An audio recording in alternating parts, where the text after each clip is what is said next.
శ్రీ శివమహాపురాణము శతరుద్ర సంహిత అధ ద్వాదశోధ్యాయ శరభావతారము. సనత్కుమార ఉవాచ నందీశ్వర మహాప్రాజ్ఞ విజ్ఞాతం తదనంతరం మమోపరి కృపాం కృత్వా ప్రీత్యాత్వం తద్వధాదునా. సనత్కుమారుడిట్లు పలికెను, ఓ నందీశ్వర, నీవు మహాబుద్ధిశాలివి. తరువాతి వృత్తాంతము నీకు తెలియను. నాయందు దయను చేసి ప్రీతితో నాకు ఆ వృత్తాంతమును నీవు ఇప్పుడు చెప్పుము. నందీశ్వర ఉవాచ ఇత్యుక్తో వీరభద్రేణ నృసింహః క్రోధవిహ్వలః నినదన్నను వేగేన తం గ్రహీతుం ప్రచక్రమే. అత్రాంతరే మహాఘోరం ప్రత్యక్ష భయకారణం గగనవ్యాపి దుర్దర్శం శైవ తేజ సముద్భవం. వీరభద్రస్య తద్రూపమదృశ్యం తు తత్క్షణాత్ తద్వై హిరణ్మయం సౌమ్యం న సౌరం నాగ్ని సంభవం న తడిచంద్ర సదృశ మనోపమ్యం మహేశ్వరం. తదా తేజాంసి సర్వాణి తస్మిన్ లీనాని శంకరే న తద్వ్యోమ మహాత్తేజో వ్యక్తమంతశ్చాభవత్తతః రుద్ర సాధారణం చేవ చిహ్నితం వికృతాకృతి. తతః సంహార రూపేణ సువ్యక్తః పరమేశ్వరః పశ్యతాం సర్వదేవానాం జయశబ్దాదిమంగళైః సహస్ర బాహుర్జటిలశ్చంద్రార్ధ కృతశేఖరః సమృద్ధోగ్ర శరీరేణ పక్షాభ్యాం చ చెంచునా ద్విజః. నందీశ్వరుడిట్లు పలికెను, వీరభద్రుడిట్లు పలుకగా క్రోధపీడితుడైన నృసింహుడు వెంటనే నినాదము చేయుచు వీరభద్రుని వేగముగా పట్టుకున్నటకు ప్రయత్నించెను. ఇంతలో వీరభద్రుని ఆ రూపము క్షణములో అంతర్ధానమయ్యెను. దాని స్థానములో మిక్కిలి క్రూరమైనది, చూడగానే భయమును గొల్పునది, ఆకాశము వలె వ్యాపకమైనది, అడ్డుకొన సఖ్యము కానిది, శివుని తేజస్సు నుండి పుట్టినది ఒక ఆకారము ప్రత్యక్షమయ్యెను. ఆ ఆకారము తేజస్సుతో నిండి ఉండెను. ఆ తేజస్సు అగ్ని సూర్య చంద్రుల తేజస్సు కంటే విలక్షణముగా ఉండెను. మెరుపుతోనైనను దాన్ని పోల్చుట కుదరదు. మహేశ్వర స్వరూపమగు ఆ తేజస్సునకు సాటి లేదు. అప్పుడు తేజస్సులన్నీ ఆ శంకర తేజస్సునందు విలీనమయ్యెను. ఆ మహా తేజస్సును దాల్చుటకు ఆకాశమునకైనను సాధ్యము కాకుండెను. ఆ తేజస్సు వికృతమగు ఆకారమును దాల్చియున్నను రుద్రునితో సమమగు చిహ్నములు కలిగి ఉండెను. ఇట్లు దేవతలందరూ గాంచి జయశబ్దమును ఇతర మంగళధ్వనులను చేయుచుండగా పరమేశ్వరుడు సంహార రూపముతో ఆవిర్భవించెను. 1000 బాహువులు కలది, జటలు గలది, చంద్రవంకచే అలంకరింపబడిన శిరస్సు గలదియగు ఆ ఆకారము భయంకరమగు పెద్ద శరీరముతో 2 రెక్కలతో ముక్కుతో పక్షి ఆకారముతో ఉండెను. అతి తీక్ష్ణో మహాదంష్టో వజ్రతుల్య నఖాయుధః కంఠే కాలో మహాబాహుశ్చతుష్పాద్వహ్ని సన్నిభః యుగాంతోజ్జత జీమూత భీమ గంభీర నిస్వనః మహాకుపిత కృత్యాగ్ని వ్యావృత్త నయనత్రయః స్పష్టదంష్ట్రాధరోష్టశ్చ హుంకార సంయుతోహరః ఈదృగ్నిధస్వరూపశ్చ హ్యుగ్ర ఆవిర్బభూవః హరిస్తద్దర్శనాదేవ వినష్ట బలవిక్రమః బిభ్రద్దామ సహస్రాంశో రథః ఖద్యోత విభ్రమం అధ విభ్రమ్య పక్షాభ్యాం నాభిపాదాన్ విదారయన్ పాదాన్ బబంద పుచ్చేన బాహుభ్యాం బాహుమండలం బిందన్నురసి బాహుభ్యాం నిజగ్రాహ హరోహరిం తతో జగామ గగనం దేవై సహ మహర్షిభిః సహసైవాభ్యయాద్విష్ణుం సహిస్యేన ఇవోరగం ఉత్క్షిప్యోత్క్షిప్య సంగృహ్య నిపాత్య చ నిపత్య చ. మిక్కిలి వాడియగు పెద్ద దంష్టములు గలది, వజ్రముల వంటి నఖములే ఆయుధములుగా గలది, కంఠమునందు నల్లని మచ్చగలది, పెద్ద బాహువులు గలది, 4 పాదములు గలది, అగ్నివలే ప్రకాశించున్నది, ప్రళయకాలములో వర్షించుటకు సిద్ధముగానున్న మేఘముల గర్జన వలె భయమును గొలుపు ఘీంకారము గలది, మిక్కిలి కోపించిన రాక్షస స్త్రీ వలె నిప్పులు గ్రక్కుచున్న 3 కన్నులను అటూనిటూ త్రిప్పుచున్నది, దంష్టలు పొడుచుకొని వచ్చిన కింది పెదవి గలది, హుంకార శబ్దమును చేయుచున్నది, భయంకరమైనది అగు ఇట్టి ఆకారముతో శివుడు ఆవిర్భవించెను. ఆ ఆకారమును చూచిన మాత్రముననే విష్ణువు తన బలపరాక్రమములను కోల్పోయెను. సూర్యమండలమును స్పృశించే ఆ రూపము సూర్యుని ప్రకాశము వెలవెలబోవునట్లు చేసెను. అప్పుడు ఆ ఆకారము నృసింహుని రెక్కలతో త్రిప్పి పాదములను నేలపై కొట్టి తోకతో పాదములను బాహువులతో వక్షస్థలమును బంధించి వేసెను.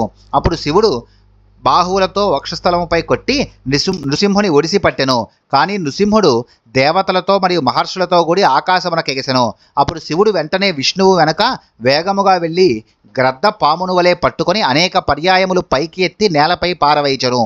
ఉడ్డీయోడ్డీయ భగవాన్ పక్షఘాత విమోహితం హరిం హరస్తం వృషభం వివేశానంత ఈశ్వరః అనుయాంతం సరాः సర్వే నమో వాక్యేన తుష్టువుః ప్రణేముత్సాదరం ప్రీత్య బ్రహ్మాద్యాశ్చ మునీశ్వరాः నీయమానః పరవశో దీనవక్త్రః కృతాంజలిః తుష్టావ పరమేశానం హరిస్తం లలితాక్షరైః నామ్నామష్టశతేనైవ స్తుత్వా తం మృడమేవ చ పునశ్చ ప్రార్థయామాస నృసింహః శరభేశ్వరం యదా యదా మమాగ్నేయం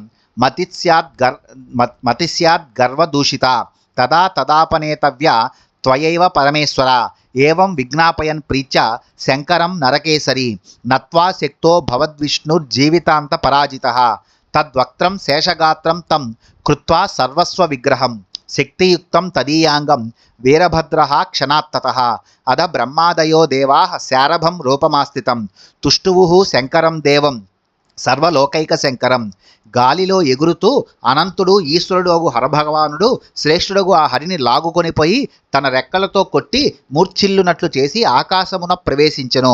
నృసింహుని వెనుకపడిన శివుని బ్రహ్మాది దేవతలు మరియు మహర్షులు అందరూ సాదరముగా ప్రీతితో నమస్కరించి స్తోత్ర పాఠములతో స్తుతించిరి. శివునిచే బలాత్కారముగా తీసుకుని వెళ్ళబడుచున్న హరి దీనముఖుడై చేతులు జోడించి ఆ పరమేశ్వరుని సుందరముగు పదములతో కూడిన స్తోత్రములతో స్తుతించెను. నృసింహుడు శరభేశ్వరుని రూపములో ఉన్న శివుని అష్టోత్తర శతనామములతో స్తుతించి మరలా ఇట్లు ప్రార్థించెను. ఓ పరమేశ్వర, అజ్ఞానముతో నిండిన నా ఈ మనస్సు ఏ ఏ సమయములలో గర్వముచే కలుషితమగునో ఆయా సమయములలో నీవే ఆ గర్వమును తొలగించుచుండము. పరాజితుడై ప్రాణాంతక స్థితిలోనున్న నృసింహుడు శంకరునికి ప్రీతితో ఇట్లు విన్నవించుకొని మరలా శక్తిని పొంది విష్ణురూపమును పొందెను. అప్పుడు వీరభద్రుడు ఆ నృసింహదేవుని యొక్క తలను మిగిలిన దేహము నుండి క్షణకాలంలో వేరు చేసి శక్తిమంతుడకు అతనిని నిర్వీర్యుని చేసెను. సర్వలోకములకు ఏకైక మంగళప్రదాత శరభావతారములోనున్నవాడు శంకరదేవుని అప్పుడు బ్రహ్మాది దేవతలు స్తుతించిరి. దేవావూచుః బ్రహ్మ విష్ణుంద్ర చంద్రాది సురాః సర్వే మహర్షయః దితిజాద్యాః సంప్రసూతాస్త్వతః సర్వే మహేశ్వరః బ్రహ్మ విష్ణు మహేంద్రాంశ్చ సూర్యాద్యాన సురాన్ త్వం వై సృజసి పాస్యత్సి త్వమేవ సకలేశ్వరః యతో హరసి సంసారం హర ఇత్యుచ్యతే బుధైః నిగృహీతో హరిర్మస్యాద్దర ఇత్యుచ్యతే బుధైః యతో బిభర్షి సకలం విభజ్య తనుమష్టధా అతోస్మాన్ పాహి భగవన్ సురాన్ దానైరభీప్సితైః త్వం మహాపురుషః శంభుః సర్వేశః సురనాయకః నిస్వాత్మా నిర్వికారాత్మ పరబ్రహ్మ సతాంగతిః దీనబంధుర్దయాసింధురద్భుతోత్తి పరాత్మదృక్ ప్రాజ్ఞో విరాడ్విభుః సత్యః సచ్చిదానందలక్ష్మణః. శ్రీ దేవతలిట్లు పలికిరి. ఓ మహేశ్వర, బ్రహ్మ విష్ణువు ఇంద్రుడు చంద్రుడు మొదలగు సకల దేవతలు మహర్షులు రాక్షసులు మొదలగు వారందరూ నీ నుండియే జన్మించిరి.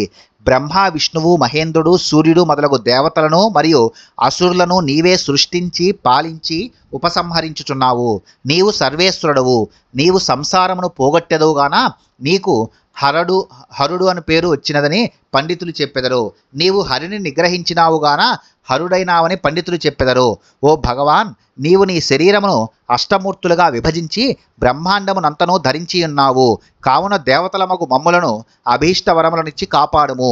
నీవు పురుషోత్తముడవు, మంగళస్వరూపుడవు, సర్వేశ్వరుడవు, దేవదేవుడవు, స్వార్థము నెరుంగని వాడవు, వికారహీనమగు స్వరూపము గలవాడవు, పరబ్రహ్మవు, సత్పురుషులకు శరణ్యుడవు, దీనులకు బంధుడవు, దయాసముద్రుడవు, అద్భుతముగు లీలలు గలవాడవు, ధ్యానములో పరాత్మను దర్శించువాడవు, జ్ఞానస్వరూపుడవు, విరాట్ స్వరూపుడవు, సర్వవ్యాపివి, సత్యరూపుడవు, సచ్చిదానంద స్వరూపుడవు అయి ఉన్నావు.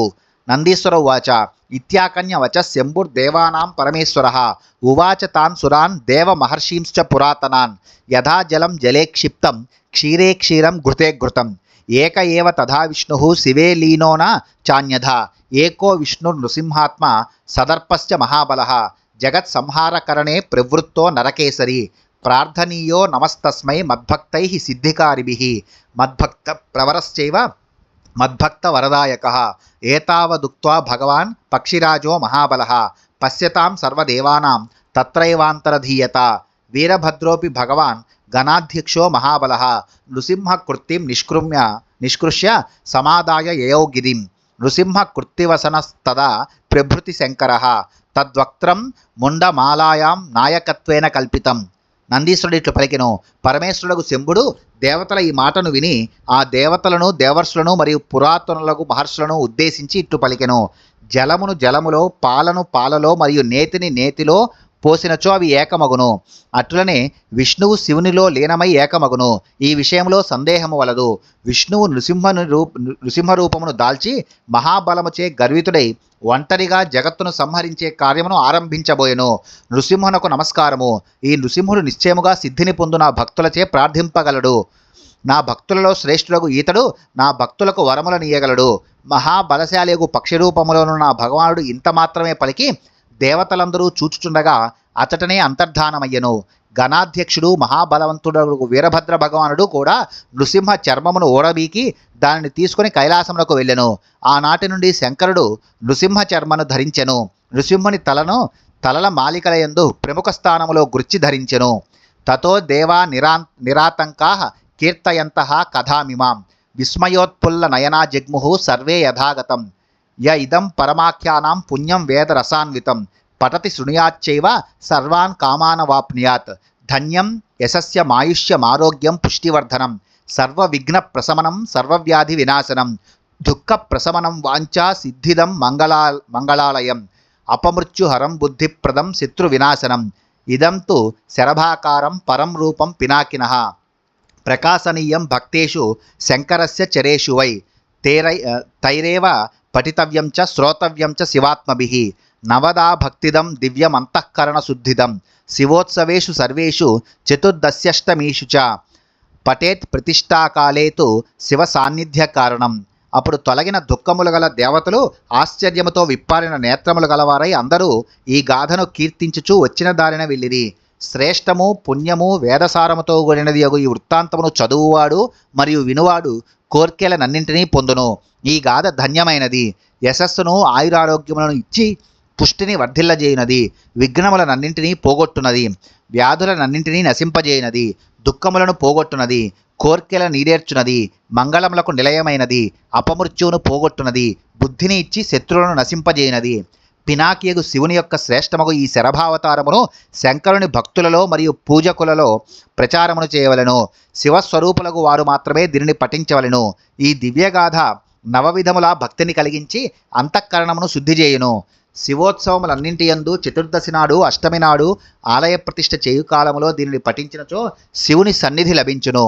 చౌర వ్యాఘ్ర నృసింహాత్మ కృతరాజ భయేషు చ అన్యేషూత్పాత భూకంప దస్వాధి పాంసు వృష్టిషు ఉల్కాపాతే మహావాతే వినా వృష్ట్యతి వృష్టిషు పఠేద్యః ప్రేతో విద్వాన్ శివభక్తో దృఢవ్రతః య పఠేత్ శృణుయాద్వాపి నిష్కామో వృత్తమైశ్వరం రుద్రలోకం సమాసాద్య రుద్రస్యానుచరో భవేత్. రుద్రలోకమనుప్రాప్య రుద్రేణ సహమోదతే తతః సాయుధ్యమాప్నోతి శివస్య కృపయా మునే. చోరులు, వ్యాఘ్రములు, దుష్టులకు మానవులు, సింహములు మొదలగు వాటి వలన భయము కలిగినప్పుడు, రాజు వలన భయము కలిగినప్పుడు, భూకంపములు, దొంగలు పొరుట ఇత్యాది ఉత్పాతముల యందును ధూళి వర్షము కురిసినప్పుడు, ఉల్కలు పడినప్పుడు, తుఫాను, అనావృష్టి, అతివృష్టి కలిగినప్పుడు శివభక్తులకు విద్వాంసుడు దృఢమగు నిష్టగలవాడై శ్రద్ధతో పఠించవలను. ఈ ఈశ్వర గాథను ఎవడైతే నిష్కామ బుద్ధితో పఠించునో వాడు రుద్రలోకమును పొంది రుద్రుని అనుచరుడగును. అతడు రుద్రలోకమును పొంది రుద్రునితో కలిసి ఆనందించును. ఓ ముని, అట్టి భక్తుడు ఆ తరువాత శివుని కృపచే సాయుధ్యమును పొందును. ఇది శ్రీ శివమహాపురాణే శతరుద్ర సంహితాయాం శరభావతార వర్ణనం నామ ద్వాదశోధ్యాయ. శ్రీ శివమహాపురాణంలోని శతరుద్ర సంహిత యందు శరభావతార వర్ణనమనే 12వ అధ్యాయము ముగిసినది.